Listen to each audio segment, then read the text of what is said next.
Վերջին օրերին միջազգային լրատվամիջոցները տեղեկացնում են մի վտանգավոր իրողության մասին։ Պուտինը որոշել է Հայաստանի ընտրությունների վրա ազդել փողի, կազմակերպված ներգործության եւ արտաքին միջամտության ամբողջ գործիքակազմով։ Սա այլևս միայն հունիսի 7-ի ընտրության մասին չէ, սա հունիսի 8-ից Հայաստանը խառնաշփոթի ու ցնցումների մեջ նետելու փորձ է մարդկանց իրար դեմ հանելու, պետության հանդեպ վստահությունը կոտրելու եւ երկիրը ներսից թուլացնելու համար։ Մենք սա արդեն ապրել ենք։ Նույն քաղաքական ձեռագիրն է մեր երկիրը տանել նոր հոկտեմբեր 27-ի, նոր մարտի 1-ի եւ արյունալի իրադարձությունների ահաբեկչությունների ճանապարհով։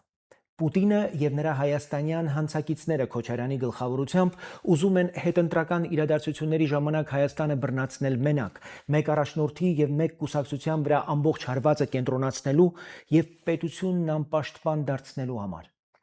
Մենք դա թույլ չենք տալու։ Մենք ուզում ենք ձեր վստահությամբ կանգնել պետության պաշտպանության մեր խրամատում։ Մենք չենք թողնելու, որ Հայաստանի հակառակորդները մեր սփյուռքը հանեն Հայաստանի դեմ։